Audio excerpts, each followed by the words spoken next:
وعلیکم السلام ورحمۃ اللہ۔ الحمد لله وحده والصلاة والسلام على من لا نبي بعده أما بعد فأعوذ بالله من الشيطان الرجيم بسم الله الرحمن الرحيم إنا نحن نزلنا الذكر وإنا له لحافظون وقال النبي صلى الله عليه وسلم أشرف أمتي حملة القرآن أو كما قال عليه السلام صدق الله العظيم وصدق رسوله النبي الكريم اللهم صل وسلم وبارك على نبينا محمد وعلى آله وأصحابه أجمعين۔ قابل تکریم حضرات علماء کرام، عزیز طلبہ ساتھیوں، میرے بھائیوں، دوستوں، بزرگوں، آج کی یہ تقریب جامع بیت الہدیٰ میں تعلیم حاصل کرنے والے طلباء کے تکمیل قرآن کریم کی تقریب ہے۔ برادر مکرم حضرت مولانا شبیر احمد صاحب نقشبندی دامت فیوزہم کی سال بھر کی محنت آپ کے سامنے پیش کی جا رہی ہے۔ میرے پاس جتنا مختصر وقت ہے، اپنے مزاج کے مطابق میں کوشش کروں گا آپ حضرات کے سامنے وہ باتیں عرض کر سکوں جو آج کے معاشرے کی ضرورت ہے۔ میرے کہنے کا مطلب یہ ہے کہ آج سے 20 یا 25 سال پہلے ہمارا معاشرہ اتنے مختلف فکری اور نظریاتی انتشار کا شکار نہیں تھا جتنا آج ہے۔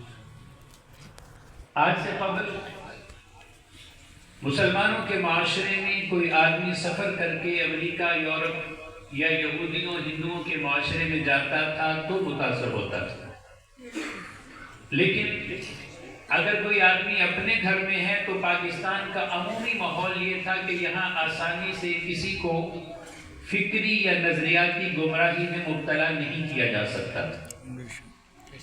اور اب صورتحال یہ ہے کہ سوشل میڈیا، الیکٹرانک میڈیا اور دنیا کے وہ علاقے جہاں آج بھی پاکستان میں بجلی اور صاف پانی نہیں ملتا، وہاں موبائل اور انٹرنیٹ سروس ملتی، اور نتیجہ اس کا یہ نکلتا ہے کہ صف اول کے نمازی کا بیٹا اللہ معاف فرمائے قادیانی ہو جاتا ہے، مسجد کی کمیٹی میں زندگی بھر دینی خدمات انجام دینے والے کے بیٹے آدھے رافضی ہو جاتے ہیں، مسلمانوں کی سوسائٹی اور ہمارے گھر میں رہنے والے بچوں کو ہمیں اللہ کا وجود ثابت کر کے تحریت سے نکالنے کی کوشش کرنی پڑتی ہے۔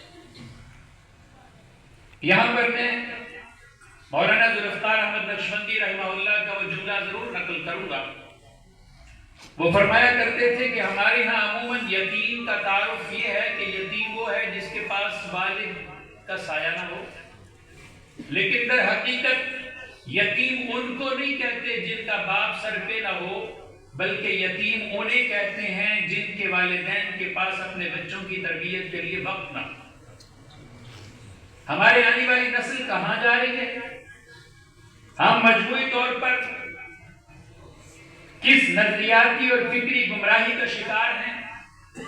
آج ہمارے بچوں کو کسی کلیسے میں، کسی مندر میں، کسی عیسائیوں کے معبد میں جانے کی ضرورت نہیں، وہ یہاں بیٹھ کر کے امریکہ کے عیسائیوں سے بھی بات کر رہے ہیں، یہاں بیٹھ کر کے ہندوؤں کے نظریات سے بھی متاثر ہو رہے ہیں، یہاں بیٹھ کر کے وہ یہودیوں کی باتیں بھی سنتے ہیں۔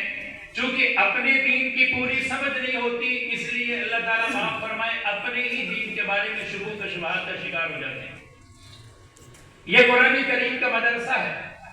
میری آج کی گفتگو میں مختصر بات میں بھی آپ کے سامنے اسی لیول کی کرنا چاہوں گا کہ من حیث المسلم آج کی پریکٹیکل دنیا میں مسلمانوں کو اللہ تعالیٰ نے جو اعزاز اور انعام دنیا میں کسی دوسرے مذہب اور کسی ملت کو حاصل نہیں. یہ مدرسہ جس نے محنت کر کے ایک سال میں کئی درجن طلباء قرآن کریم کے حافظ بنا کے آپ کے سامنے پیش کیے ہیں. عموماً لوگوں میں ایک بات کہی جاتی ہے کہ مولانا شبیر احمد صاحب نے جناب 22, 25, 30, 50 بچوں کو حفظ کی درسگاہ میں بٹھایا, طوطے کی طرح قرآن پڑھا دیا, اور صاحب سمجھ میں تو آتا نہیں ہے, طوطے کی طرح رٹنے کا کیا فائدہ ہے. میں آپ کے سامنے سب سے پہلی بات تو یہ عرض کرنا چاہوں گا کہ آج دنیا میں مسلمانوں کے علاوہ عیسائی اور یہودی یہ دو قومیں ہیں جن کو آسمانی مذہب کے حامل ہونے کا دعویٰ ہے, لیکن میں نے کبھی سوچا ہے کہ یہ دونوں کتابیں سریانی اور عبرانی زبان میں اتری ہیں, اس کے باوجود آپ امریکہ میں جائیے, آپ کو بائبل اور تورات انگلش میں ملے گی. آپ افریقہ میں جائیے تو وہاں کی زبان میں ملے گی. آپ ہندوستان میں چلے جائیے تو آپ کو ہندی زبان میں ملے گی. آپ کسی اور ملک میں جائیے آپ کو پرتگیزی اور اسپینش زبان میں ملے گی. پوری دنیا میں ایک مسلمانوں کی کتاب قرآن مجید ہے, مشرق سے لے کے مغرب تک, شمال سے لے کر جنوب تک, دنیا کے ہزاروں طبقے, دنیا کے ہزاروں خاندان, سینکڑوں بولیاں بولنے والے, مختلف نسلوں سے تعلق رکھنے والے, اگر ایک زبان میں, اور وہ زبان جس میں اللہ نے اپنے نبی پہ وہ کتاب اتاری ہے, ایک زبان میں پڑھتے ہیں تو وہ قرآن ہے جو دنیا میں علاقہ بدلنے کے باوجود بھی قرآن کی زبان نہیں بدلتی. سنیے, ایویڈنس کے طور پہ میں آپ کے سامنے یہ بات کرنا چاہوں گا, یہ فتنہ کہ جناب یہ تو بچوں کے طوطے کی طرح پڑھا دیتے ہیں, یہ فتنہ کہاں سے آتا ہے؟ میرے حضرت اقدس تشریف فرما ہے, امت کو 14 صدیاں گزر گئی, مسلمانوں نے قرآن کی الف بھی بدلنے نہیں دی ہے, فا بھی بدلنے نہیں دی ہے. ابھی تراویح کا موسم آ رہا ہے, رمضان کا مہینہ آ رہا ہے, ہمارے ممبر, ہمارے محرابوں میں حافظ قرآن سنائے گا. عام مسلمان بھی یہ چاہے گا کہ جب ہمارا امام قرآن پڑھے تو پیچھے ایک سامع ضرور ہونا چاہیے, 2 سننے والے ضرور ہونے چاہیے, 4 سننے والے ضرور ہونے چاہیے. کیوں ہونے چاہیے؟ اس لیے کہ اگر وہ قرآن کریم میں ایک زبر کی غلطی کرے تو پیچھے والا روک دے, وہ فا چھوڑے تو پیچھے والا روک دے, وہ ایک واو چھوڑے تو پیچھے والا روک دے, تاکہ دنیا کو پتا چلے کہ یہ وہ کتاب ہے 14 صدیاں گزر جانے کے بعد بڑے سے بڑا آدمی اس قرآن میں ایک فا اور واو بدل نہیں سکتا. اور اس کا فائدہ کیا ہے؟ فائدہ یہ ہے کہ جب وہ کتابیں بائبل اور تورات و انجیل اپنی اصل زبان میں محفوظ نہیں رہی تو وہ دین بھی آج دنیا میں محفوظ نہیں رہا. یہ آپ کا بین الاقوامی گھیرا نہیں, مدرسے کے طلباء کا نہیں, اساتذہ کا نہیں, پوری امت مسلمہ کا فخر ہے کہ ہم سینے پہ ہاتھ مار کے رب کا شکر کر کے کہتے ہیں پوری دنیا کے سامنے, آؤ ہمارے نبی پہ جو کتاب اتری تھی وہ کتاب ہمارے پاس اس قدر محفوظ ہے کہ بچے کو لا کر کے استاد کے سامنے بٹھایا جاتا ہے, پھر کہا جاتا ہے حضرت اس کو تلفظ سے پڑھائیے گا, تجوید سے پڑھائیے گا. مولانا بتا رہے تھے کہ ہمارے ایک بچے نے 18 لہجوں میں قرآن یاد کیا ہے. میں نے کبھی سوچا ہے یہ تلفظ اور تجوید کیا ہے؟ یہ تلفظ اور تجوید وہ لہجہ ہے جس لہجے میں نبی نے امت کو قرآن پڑھایا. سبحان اللہ. پہلی امتوں کے پاس اپنے نبی کی کتاب محفوظ نہیں ہے. نتیجہ یہ نکلا کہ بائبل کی ٹرانسلیشن, بائبل کا ترجمہ چھپا ہے, امریکہ کی بائبل کچھ, افریقہ کی کچھ, برطانیہ کی کچھ, اسپین کی کچھ ہے, لیکن ایک قرآن ہے. 14 صدیاں گزر جانے کے باوجود اس قرآن کے ترجمے میں کوئی غلطی نہیں لا سکا, اس قرآن کی تفسیر کو نہیں کوئی بدل سکا, اس لیے کہ اوپر رب کے قرآن کی آیتیں ہوتی ہیں, ترجمے میں اگر کوئی غلطی کرے تو وہ آیتیں پکڑ لیتی. دوسری بات, یہ فتنہ کہاں سے آیا کہ جناب بچوں کو طوطے کی طرح پڑھا دیتے ہیں؟ یہ فتنہ انہی لوگوں کے پاس سے آیا ہے جو بائبل کو کوئی اسپینش میں پڑھتا ہے, کوئی انگریزی میں پڑھتا ہے. وہ کہتے ہیں کہ جب سمجھ میں نہیں آتا تو پھر رٹنے کا کیا فائدہ ہے؟ میں آپ سے پوچھنا چاہتا ہوں, دعائے قنوت کا ترجمہ نہیں آتا, تلبیہ کا ترجمہ نہیں آتا, اتحیات کا ترجمہ نہیں آتا, جنازے کی دعا کا ترجمہ نہیں آتا, جو آج یہ کہتا ہے کہ بغیر ترجمے کے کوئی فائدہ نہیں ہے, آپ کو سمجھ آتا ہے تو اپنی زبان میں پڑھیے, پھر وہ کل یہ مطالبہ کرے گا کہ جنازہ بھی اپنی زبان میں پڑھیے. کل وہ یہ مطالبہ کرے کہ جناب نماز بھی اپنی زبان میں پڑھیے. یہ عربیت اس امت کی وحدت کی علامت ہے, اس امت کی اجتماعیت کی علامت ہے. اور میں کہتا ہوں میں اور آپ سب اس مدرسے کے شکر گزار ہونے چاہیے کہ ہماری تھوڑی تھوڑی معاونت صرف ہماری دعا اور ہماری محبت کے نتیجے میں ان مدارس نے امت مسلمہ کے اس فخر کا پہرا دیا ہے. اور اتنا پہرا دیا, آپ اور میں کبھی سوچیں, قدرت اللہ شہاب نے بڑی عجیب بات لکھی ہے شہاب نامے میں. اس نے کہا جب پاکستان اور ہندوستان کا آپس میں بٹوارا ہو رہا تھا, لوگ کہتے ہیں جی ہمیں کیا فائدہ ہوا علماء کا, کیا فائدہ ہوا ان مدارس کا. قدرت اللہ شہاب ایک بیوروکریٹ ہے جس نے ایک لمبا عرصہ گورنر جنرل غلام محمد کے ساتھ گزارا, ایک لمبا عرصہ ایوب خان کے ساتھ گزارا. اس نے کہا جب پاکستان اور ہندوستان کا بٹوارا ہوا تو ریفرینڈم ہوا کہ کون سا علاقہ پاکستان میں ہونا چاہیے, کون سا انڈیا میں ہونا چاہیے. کہا باؤنڈری کمیشن کے لوگ جب ریفرینڈم کے لیے نکلے تو درجنوں ایسے دیہات تھے جن میں ہفتے میں ایک مولوی صاحب جاتے تھے, مسجد میں جھاڑو لگواتے تھے, جو بچے نئے پیدا ہو گئے ان کے کانوں میں اذان دیتے تھے, ایک چھری پہ ان کو تکبیر پڑھ کے دے دیتے تھے اور یہ بتلا کے آتے تھے کہ یاد رکھنا تم مسلمان ہو. کہا جب باؤنڈری کمیشن نے اس کی پاکستان اور انڈیا کی تقسیم کی تو یہ علماء کی محنت کا نتیجہ تھا. صرف ان لوگوں کو یہ پتا تھا ہم مسلمان ہیں, وہ بھی پاکستان میں آئے. ہم نے کبھی اس احسان کو سوچا ہے؟ یہاں پارلیمنٹ کے اجلاس جس کے ایک سیشن میں کروڑوں روپے خرچ ہوتے ہیں, جہاں میرے اور آپ کے منتخب کردہ M N As M P As جاتے ہیں, اب تو لائیو دکھایا جا رہا ہے. آپ نے کبھی سوچا ہے کہ پارلیمنٹ کے پورے سیشن میں پرائم منسٹر کی تقریر ہو یا دونوں ایوانوں کا مشترکہ اجلاس ہو, پھر بھی درجنوں ارکان غیر حاضر ہوتے ہیں. ریئلٹی بھی بات کرنی چاہیے نا, لوجک لوگ کہتے ہیں. اسی پہ میں بات کر رہا ہوں. کروڑوں روپے سیلری ہے, کروڑوں روپے ایک سیشن پہ لگتا ہے, لیکن پارلیمنٹ کے ممبر پورے نہیں ہوتے نا. اہم سے اہم میٹنگ ہو, قومی ایشو ہو, سلامتی کوئی معاملہ ہو, اور وہاں ایک یہ بات بھی ہے کہ اگر کوئی بڑے سے بڑا آدمی تقریر کر رہا ہو تو سینکڑوں آپس میں گپ لگا رہے ہیں, موبائل سے کھیل رہے ہیں, وہ اس کی بات بھی سنتے. لیکن ہم نے کبھی سوچا ہے دوستو, اس مدرسے میں تربیت یافتہ ان علماء کو اس امت کا احساس کتنا ہے؟ آندھی ہے, بارش ہے, طوفان ہے, زلزلہ ہے, فاقہ کشی ہے, بچے بیمار ہیں, تن پہ پھٹے ہوئے کپڑے ہیں, کھانے کے لیے کچھ نہیں ہے, بیماری کے لیے دعا نہیں ہے, دوا نہیں ہے, لیکن اس کے باوجود یہ عالم, یہ طلبہ, یہ علماء آندھی اور بارش میں جب بھی اذان کی ضرورت, جب بھی اذان کا وقت ہوتا ہے تو فجر کی اذان وقت پہ ہوتی ہے, زور کی اذان وقت پہ ہوتی ہے, مسجد میں جھاڑو دیا جاتا ہے, اذان دے کے لوگوں کو بلایا جاتا ہے. یہ مصلی پہ کھڑا ہونے والا عالم جس کی ہم کتنی خدمت کرتے ہیں وہ ہمیں بھی پتا ہے, لیکن ہماری زندگی میں دین باقی ہے ان علماء کی وجہ سے. اور میں ایک اور بھی سازش کی آپ کے سامنے نشاندہی کرنا چاہوں گا.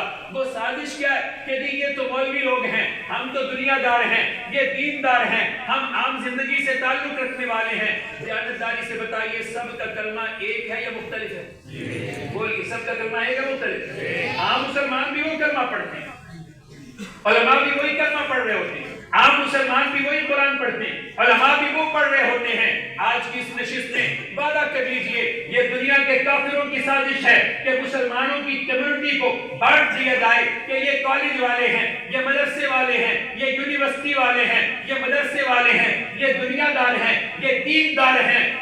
جس نے جناب محمد کا کلمہ پڑھا ہے وہ اپنے نبی کا جانبدار ہوتا ہے. مسلمان غیر جانبدار کبھی نہیں, کبھی مسلمان غیر جانبدار نہیں ہوتا.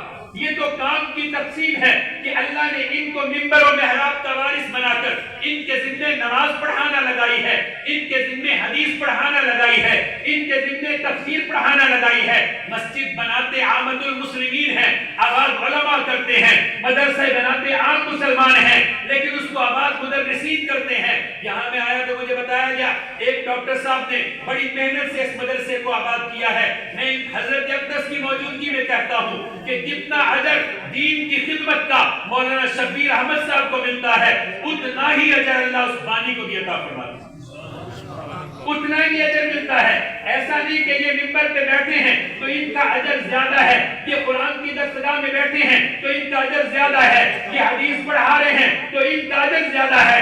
شیخ الحدیث مولانا نذیر احمد رحمہ اللہ فرمایا کرتے تھے کہ مسند حدیث پہ بیٹھ کر جب کوئی محدث حدیث پڑھاتا ہے تو جتنا ثواب اس محدث کو ملتا ہے اس مسند کو بچھانے والے دنیا دار کو بھی اتنا ہی ثواب ملتا ہے. اس تقسیم کو ختم کیجیے, اس تقسیم کو ختم کیجیے. ہر مسلمان دیندار کہ یہ ہر مسلمان کیا چاہے ہم سازش کا شکار ہوں گے کہ انشاءاللہ ڈٹ کے رہیں گے. بولیے اپنے دین کے معاملے میں اکٹھے رہیے, اپنے دین کے معاملے میں اکٹھے رہیے اور کافروں کے کفر کا شکار نہ ہوئے, ان کی سازش کا شکار نہ ہو. میرا عمومی عنوان ختم نبوت کا ہوتا ہے. دیکھیے قرآن کریم اللہ رب العزت کا ایسا انعام ہے. قرآن کریم نے اللہ رب العزت نے انسانوں کو چیلنج کیا, فَأْتُوا بِسُورَةٍ فَأْتُوا بِعَشْرِ سُورَةٍ فَلْيَأْتُوا بِحَدِيثٍ مِثْلِهِ. اے قیامت تک آنے والے لوگوں, تم سب کو چیلنج ہے قرآن جیسی ایک سورت لاؤ. کوئی لایا؟ بولے تو صحیح, کوئی لایا؟ سوشل میڈیا تو آپ سارے دیکھتے ہیں.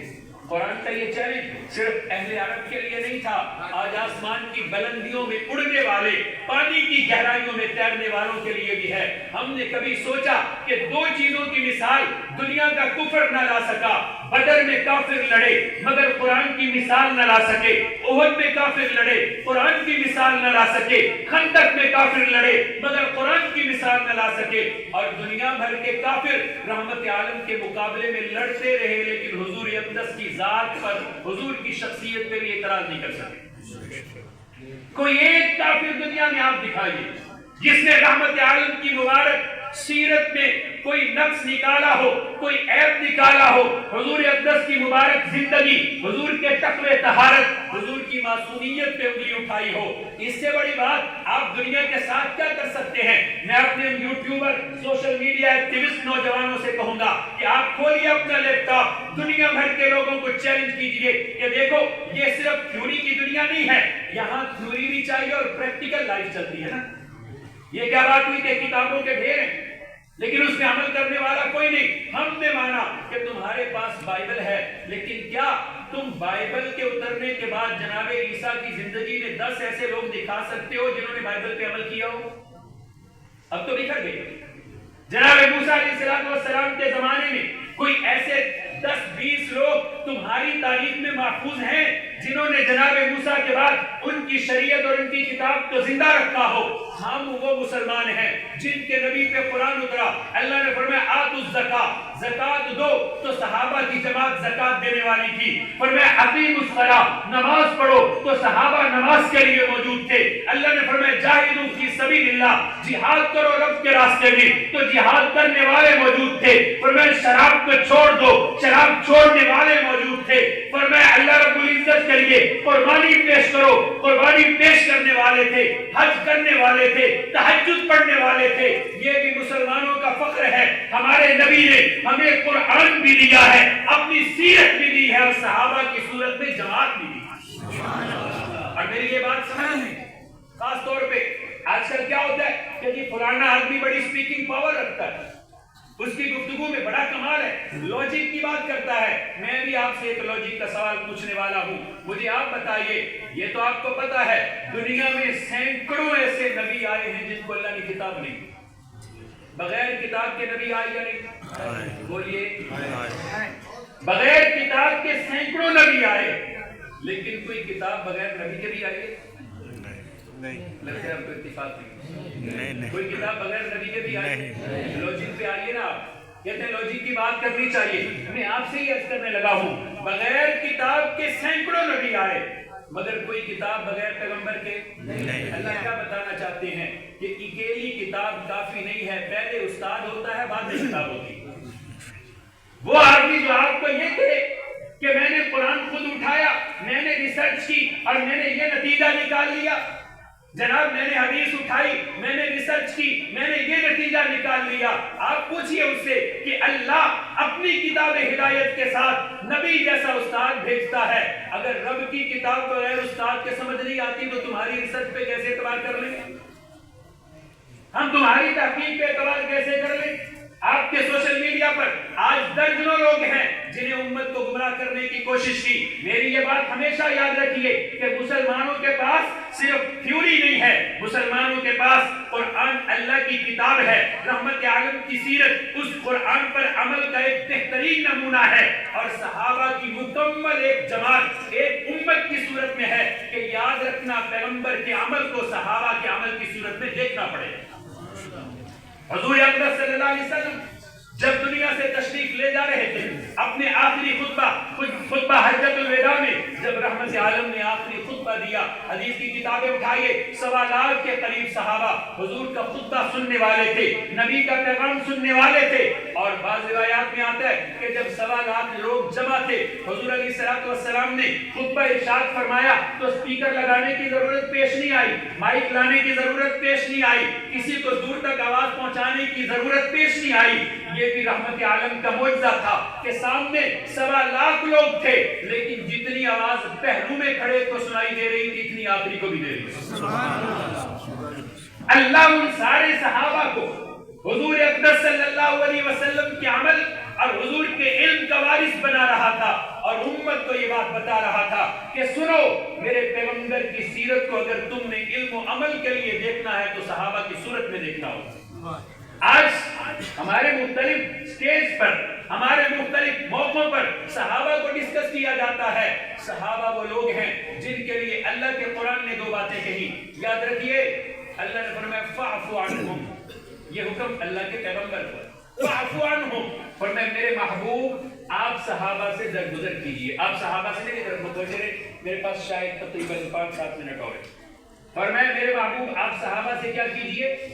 درگزر. بولے نا کیا کیجئے؟ درگزر کیجئے. واستغفر لهم، اور ان کے لیے مغفرت بھی مانگیے. قرآن کہتا ہے ان سے درگزر کیجئے، لیکن ہمارے معاشرے میں کیا خیال ہے؟ صحابہ کے لیے کٹہرا لگایا جاتا ہے کہ لوگ درگزر کرتے ہیں. ان کو ڈسکس کر رہے ان کے بارے میں جس آدمی کی اپنی حالت علم و عمل کے اعتبار سے ابتر ہے، اس کی کتاب اور اس کے نورانی قاعدے کے استاد کا بھی پتہ نہیں ہے. وہ ڈسکس کرتا ہے فلاں صحابی ایسے، فلاں صحابی ایسے. میں آپ سے ایک واقعہ ذکر کر کے بات ختم کرتا ہوں. قرآن پہ ایمان رکھیے، یہ دنیا بھر کے کافروں کے مقابلے میں ہمارے لیے فخر ہے. صرف علماء کا نہیں، دکاندار کا بھی ہے، تاجر کا بھی ہے، کھانے دار کا بھی ہے، حکمران کا بھی ہے. ہم دنیا کو چیلنج کرتے ہیں کہ ہم اپنے نبی پہ اترنے والی کتاب قرآن کریم کے چلتے پھرتے حافظ دکھا سکتے ہیں. تم بائبل کے 2 صفحوں کا حافظ لے کر آؤ، نہیں آ سکتے. ہم شمائل کی کتابوں کی صورت میں اپنے پیغمبر کی مبارک عادات کا ایک انسائکلوپیڈیا پیش کر سکتے ہیں. تم اپنے نبیوں کے لباس کا ایک عکس ہمارے سامنے لے کر آؤ، اور ہم اپنے نبی صلی اللہ علیہ وسلم کی مبارک زندگی کا پورے کا پورا تربیت یافتہ ایک طبقہ لے کے آ سکتے ہیں. ایک بدھسٹ نے لکھا ہے اور بڑا عجیب لکھا. اس نے کہا دیکھیے بدھ کے نظریات بہت اچھے تھے، جناب عیسیٰ کی تعلیم بہت اچھی تھی، حضرت موسیٰ کی تعلیم بھی بہت اچھی تھی، شیکسپیئر کی باتیں بھی اچھی ہیں، لینن کی باتیں بھی اچھی ہیں، ہر ایک کے نظریات اچھے ہیں. لیکن دنیا میں خوبصورت سے خوبصورت نظریات اور کسی نبی کی دعوت زندہ اس لیے نہیں رہ سکی کہ ان کو محمد کے صحابہ جیسی جماعت میسر نہیں.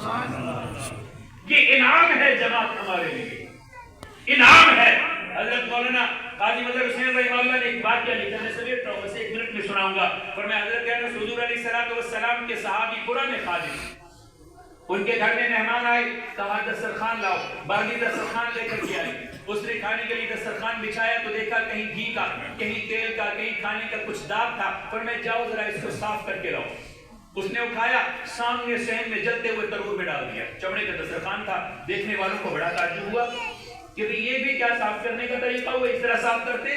آگ میں ڈالا، چند لمحوں کے بعد، تھوڑے وقت کے بعد اس نے یوں لکڑی سے اس کو نکالا. دسترخوان جلا تو نہیں، لیکن اس کی میل کشیال جتنی تھی وہ آگ سے صاف ہو گئی. سبحان اللہ. اس نے لا کر کے دسترخوان بچھایا تو مہمانوں کو تعجب ہوا. انہوں نے پوچھا بھائی کھانا تو بعد میں کھلائیں لیکن اس دسترخوان کا قصہ تو سنائیں نہیں. تو حضرت انس نے فرمایا یہ وہ دسترخوان ہے. ایک دن رحمت عالم میرے گھر میں آئے، میں نے حضور کو اس دسترخوان پہ کھانا کھلایا. حضور نے طبعاً اس دسترخوان سے اپنے ہاتھوں کو صاف کیا تھا. تب سے اب تک اس دسترخوان کو آگ نہیں جلا. میں آپ سے نتیجتاً ایک سوال کرنے والا ہوں. آپ ہر اس آدمی سے سوال کیجئے جسے نبی علیہ السلام کے صحابہ میں نعوذ باللہ نقص نظر آتا ہے. آپ بتائیں جب حضور نے دسترخوان سے ہاتھ صاف کیے حضور چاہتے تھے کہ اس میں میری برکت آ جائے؟ عادتاً کیا نا. کیسے کیا؟ آپ میری بات سمجھ رہے ہیں؟ مجھے انگریزی بولنے کی ضرورت نہیں ہے. اور میں ایک بات آپ کے سامنے اور بھی وضاحت کر دوں. یہ جو طلبہ انگریزی بول کے آپ کے سامنے اپنی سکلز کا مظاہرہ کر رہے ہیں اس وجہ سے نہیں کہ ہم انگریزوں کے کلچر سے کہیں ہم ان کے انسپائر ہو گئے ہیں, ان کے کلچر سے ہم کہیں متاثر ہو گئے ہیں. یہ طلبہ اس لیے آپ کے سامنے کر رہے ہیں تاکہ پتہ لگ جائے کہ ہم ان کو ان کی زبان میں جواب دے سکتے ہیں. ورنہ ہمارے لیے عزت کی بات قرآن کی زبان سمجھنا ہے. تو میں آپ سے جو پوچھنا چاہ رہا ہوں وہ یہ ہے کہ حضور علیہ السلام نے چاہا تھا کہ اس میں میری برکت آ جائے؟ نہیں. عادتاً کیا, لیکن برکت حضور کی برکت دسترخوان میں آئی نا. حضور نے مبارک ہاتھوں کو صاف کیا تو حضور علیہ السلام کی برکت اس دسترخوان میں آ گئی. اب آپ ہی مجھے اپنی لاجک کو اپنی عقل سے اور خاص طور پہ ان لوگوں کو سامنے رکھ کے جواب دیجئے جن کو صحابہ میں کمیاں نظر آتی ہیں. نبی نہ چاہتے ہوئے بغیر ارادے کے دسترخوان سے ہاتھ صاف کرے وہاں تو برکت آ جائے. وہ صحابہ جن کے لیے نبی ایمان اور عمل کی اور جنت کی دعائیں مانگے ان میں ایمان نہیں آیا. جو آدمی اس بات کا قائل ہو کہ 23 برس پیغمبر کے ساتھ رہنے کے باوجود نعوذ باللہ ان میں بہت سارے بدل گئے تھے, ان میں بہت سارے جو نے عقیدہ چھوڑ گئے تھے, بہت سارے منافق ہو گئے تھے, نعوذ باللہ یہ رحمت عالم کی تربیت پہ اعتراض ہے. میرا ماننا, آپ کا ماننا, ہمارا عقیدہ یہ ہے کہ جس نے ایک لمحہ بھی ایمان کی حالت میں ہمارے پیغمبر کی صحبت میں گزارا دنیا بھر کی ولایتیں اس کی زندگی کی ایک گھڑی پہ قربان کی جا سکتی. عقیدہ درست رکھیے, قرآن پڑھنے پڑھانے والوں پہ فخر کیجئے, ان مدارس کا تعاون کیجئے, ان علماء سے محبت کیجئے, اس لیے کہ یہ ہمارا سرمایہ ہے. ہم ایک آیت الکرسی پڑھیں تو برکت نازل ہوتی ہے. آپ کی کالونی میں دن میں کتنی مرتبہ قرآن ختم کیا جاتا ہے, کبھی سوچا نہیں کتنی برکتیں اترتی ہیں؟ اللہ تعالیٰ ہمیں محبت کی توفیق دے, ان اداروں سے وابستگی کی توفیق عطا فرمائے, دور جدید کی فکری نظریاتی گمراہیوں سے اللہ ہماری حفاظت فرمائے. وما علینا الا